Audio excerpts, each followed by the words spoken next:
அனைவருக்கும் வணக்கம். துலாம் ராசி நேயர்களுக்கு நிகழ்ந்து கொண்டிருக்கும் ஜூன் மாதம் 5ஆம் தேதி முதல் 7ஆம் தேதி வரை உள்ள காலகட்டங்களில் சந்திரன் உங்களுடைய ராசிக்கு 8ஆம் இடமான ரிஷப ராசியில் சஞ்சரிக்கிறாருங்க. இந்த காலகட்டம் உங்களுக்கு சந்திராஷ்டம காலகட்டமாக கூறப்படுது. இன்றைய நாள்ல நீங்கள் என்ன செய்ய வேண்டும், என்ன செய்யக்கூடாது, இந்த சந்திராஷ்டமம் அப்படின்னா என்ன, இந்த நேரத்தில் நீங்கள் என்ன மாதிரியான விஷயங்கள்ல அதிக கவனமாக இருக்க வேண்டும், இந்த சந்திராஷ்டமத்தால் என்ன மாதிரியான விளைவுகள் எல்லாம் ஏற்படுத்தும், இன்றைய நாள்ல சந்திராஷ்டமத்தினுடைய பாதிப்புகள் குறைய என்ன மாதிரியான பரிகாரங்களை மேற்கொள்ள வேண்டும், குறிப்பா இன்றைய நாள்ல நீங்கள் என்ன செய்ய வேண்டும், என்ன செய்யக்கூடாது, என்ன செய்தால் என்ன மாதிரியான முன்னேற்றங்கள் எல்லாம் உங்களுடைய வாழ்வில் ஏற்படும் அல்லது பாதிப்புகள் ஏற்படும் என்பது குறித்தான முழுமையான பதிவு தான் இந்த வீடியோல நம்ம விரிவா பார்க்க போகிறோம். அந்த வகையில சந்திரன் உங்களுடைய ராசிக்கு 8ஆம் இடத்தில் சஞ்சரிக்கக்கூடிய இந்த தருணங்களை நீங்கள் அதிக எச்சரிக்கையாகவும் கவனமாகவும் இருப்பது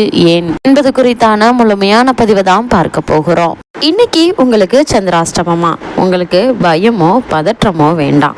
சந்திராஷ்டமம் வந்தாலே பலரும் பயமோ பதற்றமோ வந்துடும். சந்திராஷ்டம நாள்ல ஏற்படும் பாதிப்புகள் நீங்குவதற்கும் நாம் சில எளிமையான பரிகாரத்தை செய்தால் பயமின்றி அந்த நாளினை நம்மளால கடந்து விட முடியும். ஜோதிட சாஸ்திரத்தில் ராசி பலன் பார்க்கும் பலரும் நமக்கு சந்திராஷ்டமம் என்றைக்கு என்று பார்ப்பது வழக்கமாகி இருக்கு.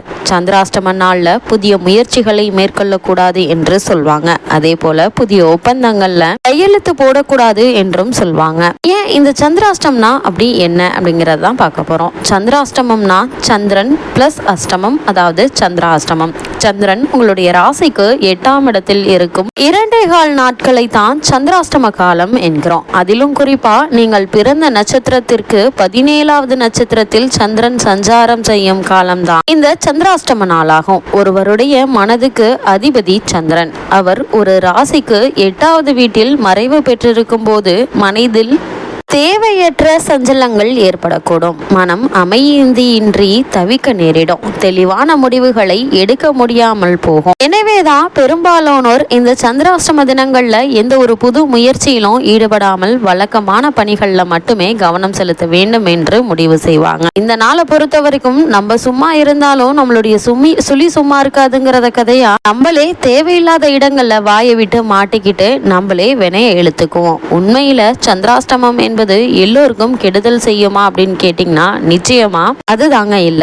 சந்திராஷ்டமம் என்றாலே இன்றைக்கு எல்லோர் மனதிலுமே ஒருவித அச்ச உணர்வு ஏற்படுது. ஆனா அப்படி பயப்பட தேவையில்லை. சந்திராஷ்டமம் எல்லா நட்சத்திரங்களுக்கும் தொல்லை தராது. குறிப்பா ரிஷபம் மற்றும் கடகராசியில் பிறந்தவர்களுக்கு சந்திராஷ்டமம் நல்லது மட்டுமே செய்யும் என்பது ஜோதிட சாஸ்திரத்தினுடைய விதியாகும்.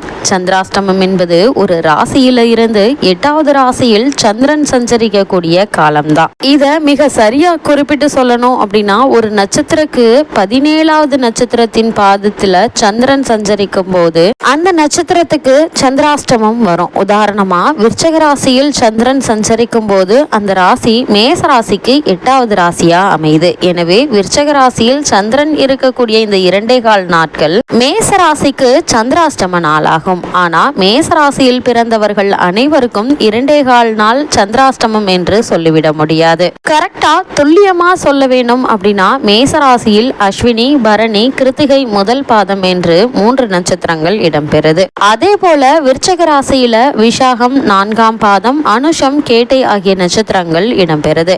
அஸ்வினி நட்சத்திரத்தில் பிறந்தவர்களுக்கு சந்திரன் விருச்சக ராசியில் அனுஷ நட்சத்திரத்தில் சஞ்சரிக்கும் போது சந்திராஷ்டம நாளாகும். மேசராசி பரணி நட்சத்திரத்தில் பிறந்தவர்களுக்கு சந்திரன் அதே விருச்சக ராசியில கேட்டை நட்சத்திரத்தில் சஞ்சரிக்கும் போது சந்திராஷ்டமமாகும். மேசராசி கிருத்திகை நட்சத்திரம் முதல் பாதத்தில் பிறந்தவர்களுக்கு சந்திரன் விருச்சக ராசியில் கேட்டை நட்சத்திரம் 4ஆம் பாதத்தில் சந்திரன் சஞ்சரிக்கும் வேளையில சந்திராஷ்டம காலம் ஏற்படுது.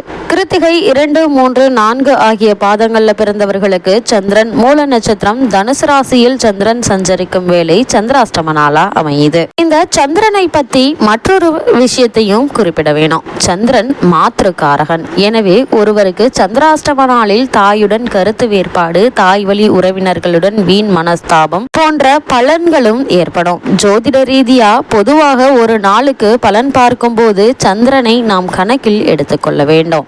அதனாலதான் ஜனன கால சந்திரனுக்கு கோல்சார சந்திரன் எந்த நிலையில் இருக்கிறாரோ அதை வைத்து முடிவு செய்கிறோம். கடகம் மற்றும் ரிஷபராசியில் பிறந்தவர்களுக்கு சந்திராஷ்டம நாள் கெடுதல் செய்யாது. காரணம் என்ன அப்படின்னா, கடகம் சந்திரனுடைய ஆட்சி பெறும் ராசி, அதே போல ரிஷபம் சந்திரன் உச்சம் பெறும் ராசி என்பதாலும் அந்த ராசிகள்ல பிறந்தவர்களுக்கு சந்திரன் நன்மையே செய்வாரு. அதே போல தன்னுடைய நட்சத்திரங்களான ரோகிணி, அஸ்தம், திருவோணம் நட்சத்திரங்களில் பிறந்தவர்களுக்கு சந்திராஷ்டம தினத்தில் நல்லது மட்டுமே நடக்கும். வளர்பிறையில் பிறந்தவர்களுக்கு சந்திராஷ்டம தினத்தில் நன்மை நடக்கும். அதனால சந்திராஷ்டமம் என்றால் எல்லோருக்கும் பாதிப்பு ஏற்படும் என்று சொல்ல முடியாது. சந்திராஷ்டம நாளில் விநாயகருக்கு பால் அபிஷேகம் செய்வது மிக மிக நல்லது. அம்மன் கோவிலுக்கு சென்று அர்ச்சனை செய்து வரலாம். சந்திராஷ்டம நாளில் எந்த ஒரு செயலை ஆரம்பிக்கும் முன்னும் குலதெய்வத்தையும் முன்னோர்களையும் இஷ்ட தெய்வத்தையும் வணங்கிவிட்டு ஆரம்பிப்பது நன்மை தரும்.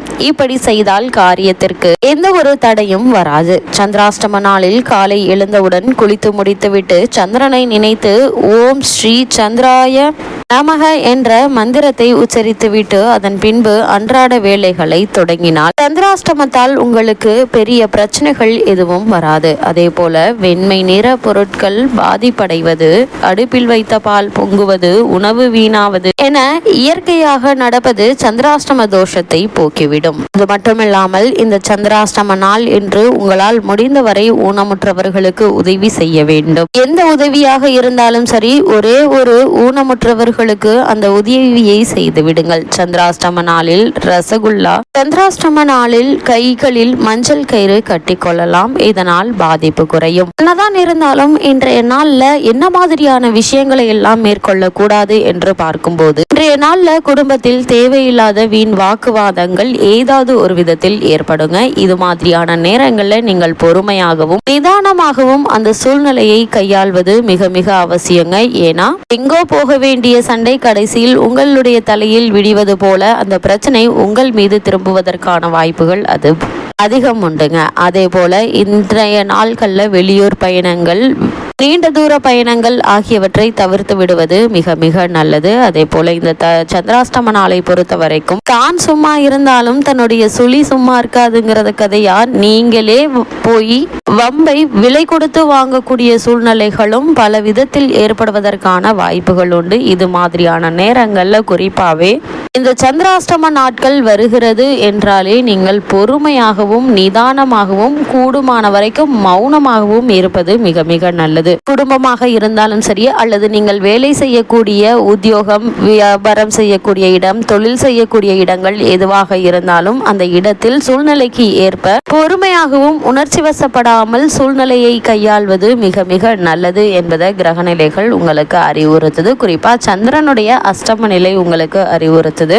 முக்கிய ஆவணங்கள்ல கையெழுத்திடுவது அல்லது பண பரிமாற்றம் சம்பந்தமான விஷயங்கள்ல இந்த சந்திராஷ்டம நாட்கள்ல மேற்கொள்ள வேண்டாம் என்பதையும் கிரகநிலைகள் உங்களுக்கு அறிவுறுத்துது.